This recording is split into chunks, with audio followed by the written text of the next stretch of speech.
Dixo On Chain presenta Aquí se aprende liderazgo, con Gustavo Rojas Ayala. Te da ideas y herramientas para liderar mejor en contextos de presión, cambio e incertidumbre. Te habla con honestidad sobre dilemas, decisiones difíciles, conflictos y crisis que enfrentan líderes reales. Fortalece tu capacidad de liderar con más claridad y conciencia en tu propio contexto. Cada episodio, una conversación honesta con pies firmes. Aquí se aprende liderazgo. Hola, soy Gus y te doy la bienvenida a un nuevo episodio del podcast de Aquí se aprende liderazgo. Hace poco, en una sesión con el CEO de una organización de sociedad civil en Centroamérica, estábamos analizando un dilema que solo él podía resolver.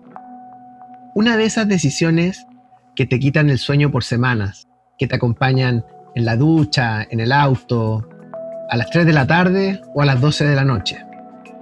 Y mientras discutíamos sobre distintos escenarios catastróficos, dijo algo que me paró en seco. Acá, más importante que tomar la decisión correcta es tomarla correctamente. Esa frase me persiguió durante días, porque toca una de las trampas más silenciosas del liderazgo, la búsqueda de la decisión perfecta. Esa ilusión de que si recopilas suficiente información, si analizas lo suficiente, si esperas lo suficiente, vas a llegar a una respuesta tan correcta que nada saldrá mal y no tendrás nada de qué arrepentirte.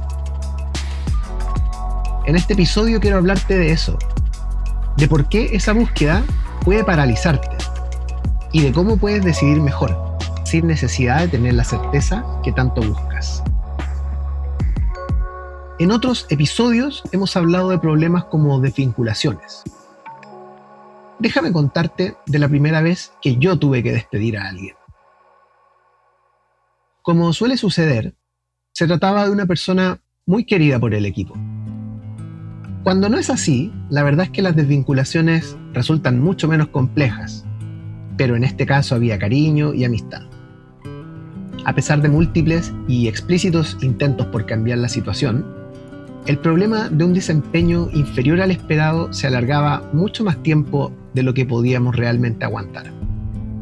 Si has escuchado episodios anteriores de este podcast, seguro puedes ver que este caso que me tocó vivir a mí se parece mucho a otro que le tocó vivir a una de mis clientas.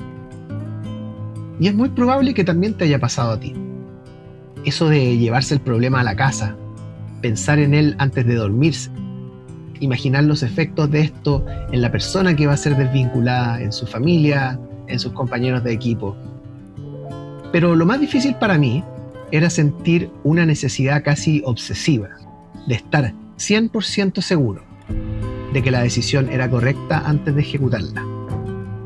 Esa misma presión la sentí años después, cuando meditaba dejar mi carrera directiva para iniciar Aquí se aprende liderazgo. Esa sensación de querer certeza absoluta antes de actuar, que se vuelve mucho más fuerte cuando sabes que tus decisiones arrastran a otras personas. Cuando decidí renunciar a mi trabajo, pasé largas semanas en una meditación que en algunos momentos inclusive me llevó a la angustia. Emocionalmente no tenía dudas de que construir Aquí se aprende liderazgo era una vocación muy fuerte.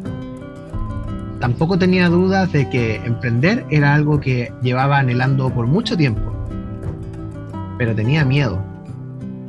No estaba seguro de si esta decisión era lo mejor para mi familia. No fue nada fácil, porque al igual que en el caso de la desvinculación de la que te hablaba, sentía esta obsesión casi enfermiza por tener una certeza absoluta. Por supuesto, esto también lo veo en varios de mis clientes. En la directora de escuela que sabe que tiene que reestructurar a su equipo de liderazgo, pero que lo pospone porque no es el momento adecuado. En el emprendedor que evita sentarse con su socio mayoritario para decirle que tiene que dejar de meterse en la operación. Ninguno de nosotros tenemos una bola de cristal. Y lo mejor que podemos hacer son apuestas. mejores, peores, pero nunca con una garantía absoluta de resultados que te dejen siempre conforme. Siempre hay riesgo de caer en el error. Siempre está el riesgo de la autocrítica y del reproche. Entonces, ¿cómo podemos salir de la trampa de la decisión correcta? Antes de seguir, quiero hacer un disclaimer. Obviamente, hay contextos donde una sola decisión correcta sí existe. Si tu trabajo consiste en construir puentes o edificios, tiene que haber decisiones técnicamente correctas para que estos no se caigan con el primer temblor.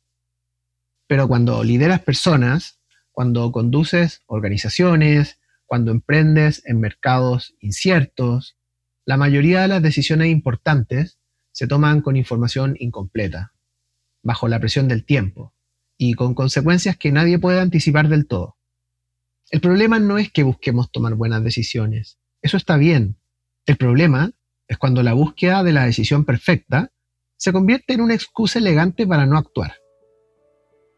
En el episodio anterior hablábamos de inteligencia artificial y de cómo los algoritmos pueden procesar datos mucho más rápido que nosotros. Sin embargo, a pesar de que nunca fue más fácil que hoy liderar y decidir desde el poder de datos muy bien analizados, a un costo mucho más barato de lo que alguna vez lo tuvo, esto no implica necesariamente que todas las decisiones que vamos a tomar serán correctas. De hecho, pienso que a veces puede ser incluso al revés. Más información, más opciones, más parálisis. Herbert Simon, Premio Nobel de Economía, lo explicó hace décadas con el concepto de racionalidad limitada. Los seres humanos no somos capaces de procesar toda la información disponible para tomar una decisión óptima. Tomamos la mejor decisión posible con lo que tenemos disponible. Entonces, ¿cómo podemos sentirnos tranquilos con las decisiones que tomamos? Como me dijo mi cliente, esto pasa por dejar de preguntarnos cuál es la decisión correcta y preguntarnos más bien sobre cómo podemos tomar una decisión correctamente. Volvamos al CEO de esa ONG en Centroamérica. Para proteger su identidad vamos a llamarle Eduardo. Eduardo dirige una organización que trabaja con comunidades en una situación de extrema vulnerabilidad. Lleva años construyendo esta organización, buscando recursos, formando alianzas, firmando acuerdos con gobiernos y empresas. Hace unos meses llegó a su primera sesión conmigo con una noticia que él mismo todavía estaba procesando. Había tomado la decisión de salir de la organización. A veces, este tipo de cambios se vive de una manera mucho más fácil cuando la decisión la toma alguien más. Eso nos permite una gestión más clara del asunto. Pero cuando la decisión proviene de uno mismo, es más complejo. En este caso, la vida le pedía a Eduardo hacer esta transición. Y aunque los motivos eran muy válidos, cuando eres la persona que fundó algo, que le dio identidad, que es la cara, el rostro de la misión, salir bien, sin hacer daño, facilitando todo lo que viene, se vuelve un gran desafío de liderazgo. Eduardo llegó a nuestra sesión con la decisión ya tomada, pero lo que quería era tener un muy buen plan para proteger lo que ya había construido. Y para eso usamos el análisis pre-mortem. Si no lo conoces, el análisis pre-mortem es una técnica sencilla y poderosa. En lugar de preguntarte cómo lograr que algo salga bien, te tienes que obligar a describir el peor fracaso posible de lo que quieres hacer. Y luego te enfocas en entender qué causó ese fracaso. Recién después de eso, puedes volver a pensar en cómo lograr que lo que quieres hacer salga bien. Con Eduardo hicimos ese ejercicio a profundidad y las respuestas que surgieron fueron reveladoras. Quiero compartir este ejercicio contigo porque esta situación, tener que dejar algo que construiste, tarde o temprano le toca vivirla a todo líder. No siempre va a ser dejar una organización. A veces va a ser dejar un proyecto o dejar un equipo. Pero la idea es la misma. Para organizar lo que surgió del pre-mortem, usaremos el modelo de liderazgo con pies firmes. P de personas. P de personas. Iniciar con esta dimensión era obvio. Aquí tuvimos que atender a las preguntas más delicadas. ¿Quién en el equipo estaba listo para asumir más responsabilidad ante la salida de Eduardo? ¿Quién iba a vivir su salida como una pérdida personal? ¿Dónde estaba la mayor probabilidad de reacciones negativas, conflictivas y dolorosas? ¿Cómo hablar con honestidad sin generar pánico antes de tiempo? En esta parte del análisis, Eduardo se abrió a una posibilidad que no estaba considerando, que muchas personas en su equipo podían vivir este proceso como una oportunidad de tener más espacio para crecer. Al final, esa idea se volvió uno de los principales motivadores de todo el proceso. Crear una buena salida era clave para que la organización realmente tomara la oportunidad de crecer y evolucionar. Esto, a pesar de que había que reconocer un duelo real y doloroso, y por lo tanto había que también generar espacios para vivir y procesar ese dolor emocional. Eso también fue una parte clave de la estrategia diseñada. Y de influencia. Otra de las cosas que también vimos con claridad fue que los efectos, la reacción, la manera de gestionar la salida de Eduardo sería muy diferente dependiendo del grupo de actores claves en los que estuviéramos pensando. En esta dimensión, el factor del tiempo, además, fue especialmente relevante. ¿A quién informar e involucrar primero? ¿Con qué finalidad? Todos esos detalles podían marcar una gran diferencia. En este caso, decidimos partir involucrando al consejo directivo. Luego, involucramos a los principales donantes. Y finalmente, algunos aliados estratégicos que necesitaban saber la noticia de la salida de Eduardo antes que el resto. Todo ello ocurrió antes de la jornada de trabajo junto al staff. Nuevamente, el análisis pre-mortem nos permitió anticipar por dónde podía venir la reacción más difícil. Había miembros del consejo que podían leer la salida de Eduardo como un abandono. Había donantes que financiaban la organización en parte porque confiaban en él personalmente. Anticipar eso nos permitió ajustar mensajes, priorizar conversaciones uno a uno y sobre todo manejar este proceso con calma y argumentos en lugar de estar a la defensiva. E de estructuras. Al inicio, mucha de la atención de Eduardo estaba puesta en esta dimensión. No es para menos. Después de años de gestión, la obsesión más grande de Eduardo era que toda la operación siguiera funcionando después de su salida. Pero para ello había que preguntarnos qué procesos, relaciones y conocimientos podían estar atrapados en la mente de Eduardo. Hacernos esa pregunta nos reveló necesidades muy concretas. Por ejemplo, había donantes que solo hablaban con él. Había decisiones operativas que nadie más sabía cómo tomar, con criterios que, siendo 100% honestos, muchas veces eran más instinto que fruto de un real proceso o algoritmo de decisión.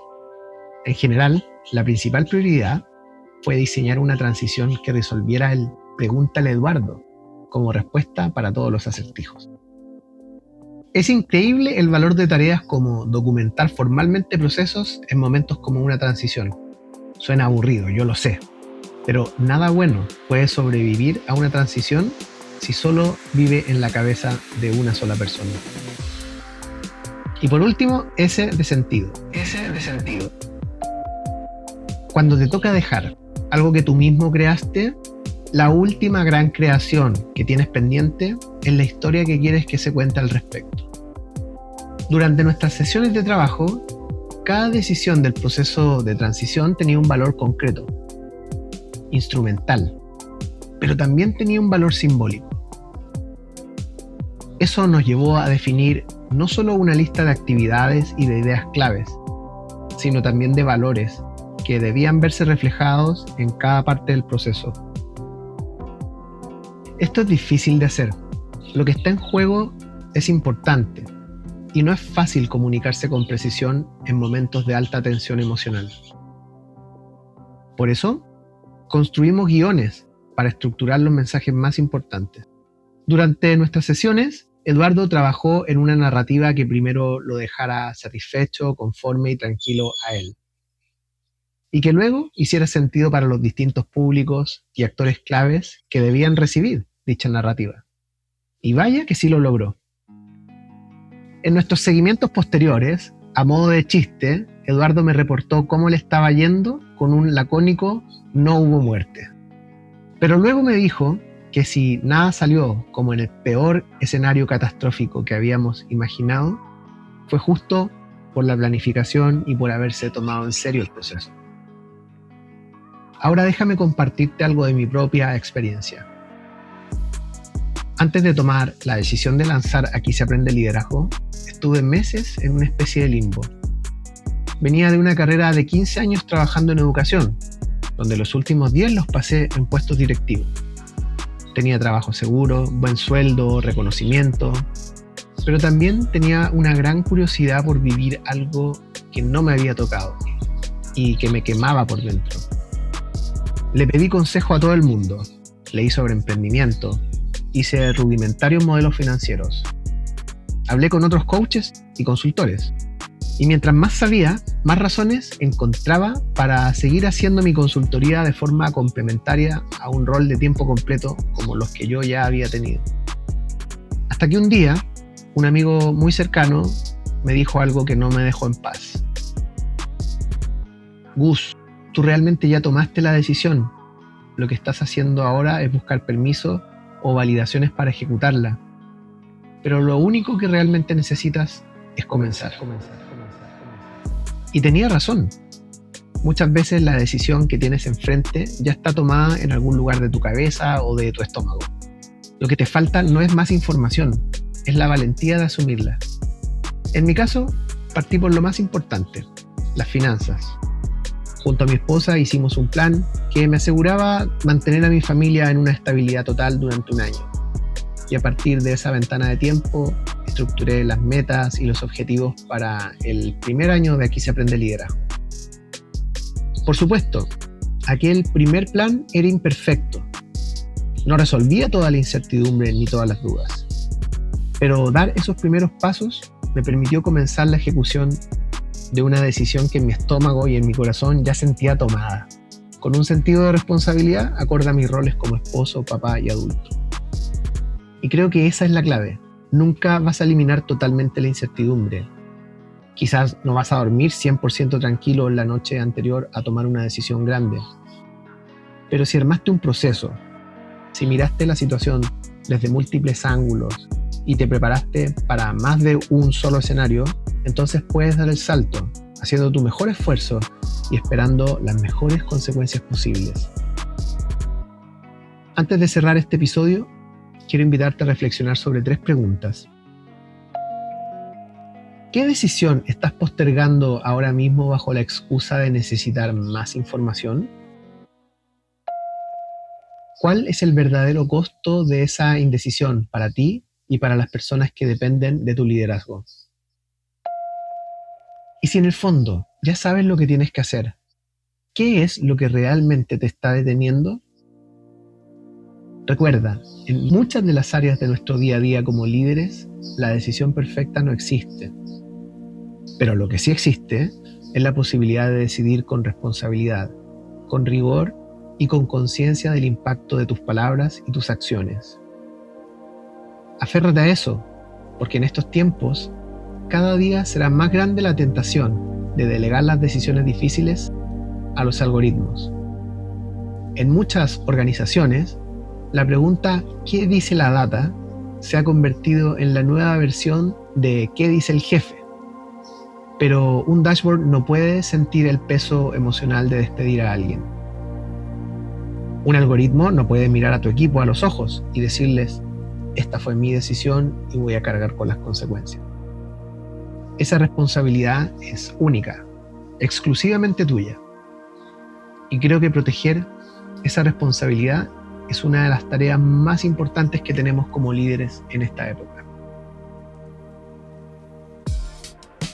Si este episodio te hizo pensar en alguien que esté atrapado en una decisión, compárteselo. Porque a veces lo único que alguien necesita para actuar es saber que no está solo en esa incertidumbre. Soy Gustavo Rojas Ayala. Esto fue un nuevo episodio del podcast de Aquí se aprende liderazgo. Nos escuchamos en el próximo.